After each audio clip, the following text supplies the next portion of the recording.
Salut les nuls et les moins nuls, c'est Eric pour un moment pédagogique autour du jeu de rôle. Et aujourd'hui, j'aimerais vous parler des cartes. J'en ai déjà parlé sur mon blog dans le cadre du RPGED 2021, mais les cartes peuvent être un support très intéressant pour notre imagination ou une aide visuelle pour mieux se représenter où se situent les différents personnages dans le cadre d'une action ou d'un combat par exemple. J'aimerais aujourd'hui vous parler de différentes méthodes et outils pour obtenir vos propres cartes pour vos parties de jeu de rôle. Option 1, la faire à la main, tout simplement, que ce soit avec un stylo, des crayons de couleur, du feutre ou via un outil à la con comme Paint ou n'importe quel outil qui va vous permettre de dessiner sur l'ordinateur. Voilà, on a Paint, on a différents outils, on a différents pinceaux, du stylo plume, du feutre, voilà, et puis après il suffit de... ou du crayon, il suffit ensuite de dessiner ce qu'on veut. Par exemple, si on veut faire une carte Medfan, on va dire qu'on a un premier continent, un deuxième continent, allez hop, il faut un troisième continent. Là on va avoir des petites îles,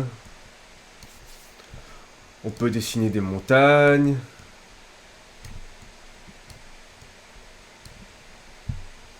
on peut dessiner la tour d'un nécromancien, avec des carreaux, hop, comme des fortifications. Enfin bref, voilà, on est limité par notre imagination et par notre talent. Parce qu'effectivement, j'ai pas vraiment de grand talent, ce qui fait que ça a rendu quand même assez moche. L'autre méthode, c'est de trouver des cartes toutes faites. Tout simplement, de chercher sur Google, sur Internet, dans différents moteurs de recherche, sur Pinterest, sur DeviantArt, ou tous les sites d'artistes en fait. Il y a des artistes dont c'est une partie du métier de faire des cartes, et aussi essayer de trouver des cartes par rapport à ceux dont on a besoin. L'inconvénient de cette technique, c'est que on va être limité par rapport à ce qui existe, et on n'aura pas forcément la carte pour nous, quoi. Peut-être qu'il y aura des objets en plus, des objets en moins, mais bon, par exemple, moi si je veux des continents, un monde Medfan, map, ouais, on va le faire en anglais parce qu'il y a quand même beaucoup plus de trucs en anglais. World Fantasy Map. Et on va dans images et on va avoir différentes cartes de continents, de machin, de Fantasy World. Voilà, après il nous suffit de choisir celle qui nous plaît, tout simplement.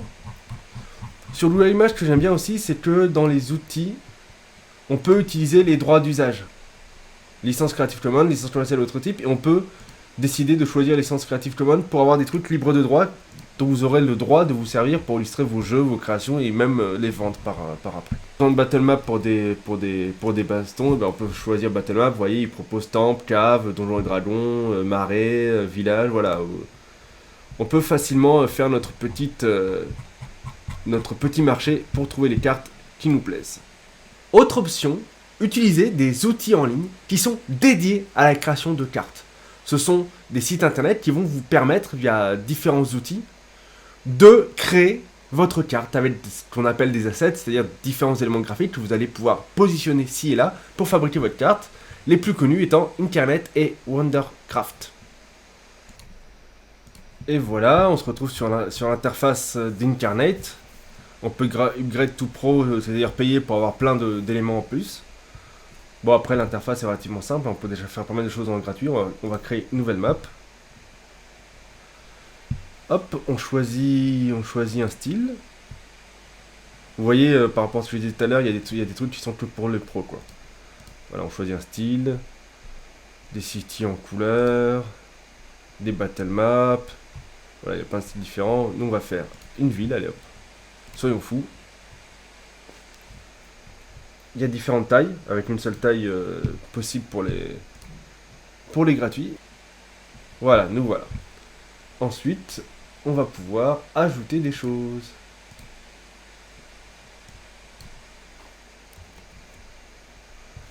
On va pouvoir ajouter différents éléments, de la texture,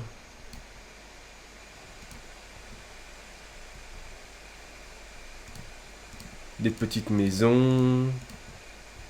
Là, on va avoir tout un tas d'outils à notre disposition pour essayer de faire quelque chose.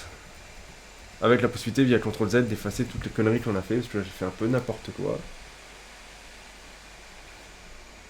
Hop.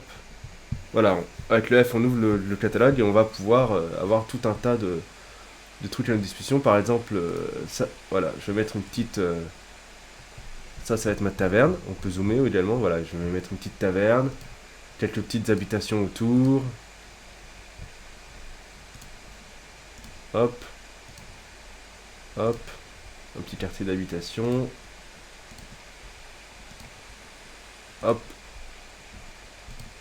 Et voilà, on peut rapidement faire des cartes intégralement via Internet. On peut explorer les différentes cartes, voilà. Ça sera encore mieux comme ça. On peut directement voir toutes les cartes qui ont été faites par les gens sur Internet. Et il y a des trucs qui sont vraiment très très chouettes. Celle-là par exemple. Avec une petite isométrie et tout. C'est vraiment chouette. Avec un peu de temps, un peu de courage, on peut vraiment faire des trucs superbes, c'est vraiment superbe quoi. Dans plusieurs styles différents, quoi. On arrive à avoir des trucs quand même qui sont différents. Là, il y a un super battle map sur un bateau, quoi. Sur un bateau volant, même, j'ai envie de dire. Donc voilà, on peut vraiment faire plein de choses avec Incarnate.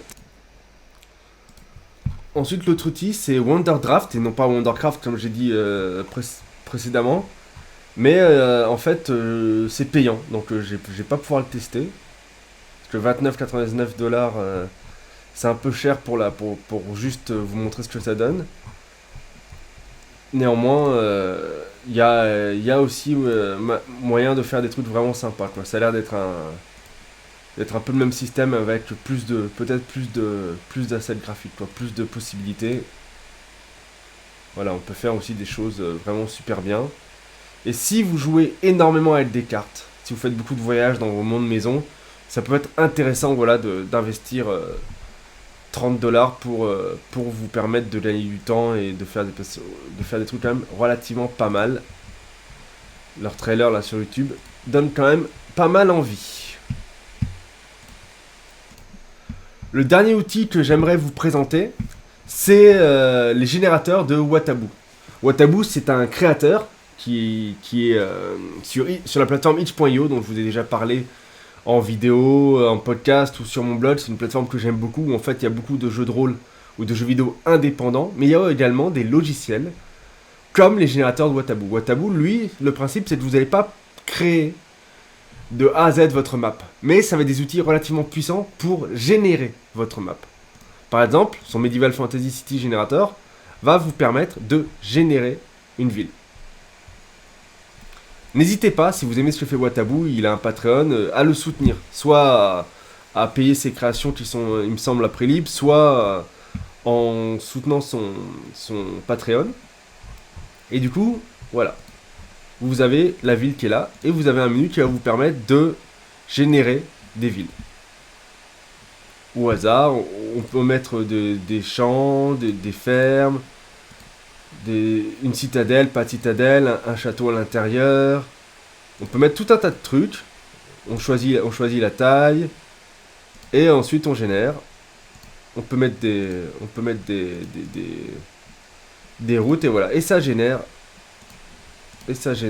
la ville, tout simplement. Voilà. Ça a généré une nouvelle cité.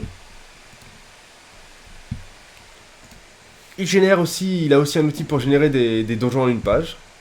Si vous voulez, voilà, vous voulez faire un donjon rapidement, bah, c'est pareil. Ça permet de générer tout un tas de donjons en une page. Avec à chaque fois un petit menu contextuel qui va vous permettre de choisir les options, puis de générer les choses, quoi. Là, pareil, on peut générer des villages, des donjons en pixels, des cartes de monde, des cartes de région. Voilà, c'est assez joli. Je trouve que c'est un style assez minimaliste que j'aime bien. Et surtout, c'est du générateur. Du coup, il y a moins de boulot à faire, quoi. Il y a même une cité en 3D générée. Bref, voilà, c'est juste... Vous choisissez quelques éléments pour personnaliser, on va dire, votre génération. Puis vous laissez le générateur de Watabu faire son boulot. Voilà, c'est tout pour moi pour les cartes. J'espère que ces quelques outils vous aideront. N'hésitez pas, dans l'espace commentaires, à proposer vos propres outils. Je n'ai malheureusement pas la science infuse, il se peut que j'en ai oublié quelques-uns. N'hésitez pas à parler des vôtres, de ceux que vous avez créés ou de ceux que vous connaissez. Je vous dis à bientôt pour de nouveaux moments pédagogiques autour du jeu de rôle. N'hésitez pas à vous abonner pour ne pas les louper. Et je vous dis à plus les nuls.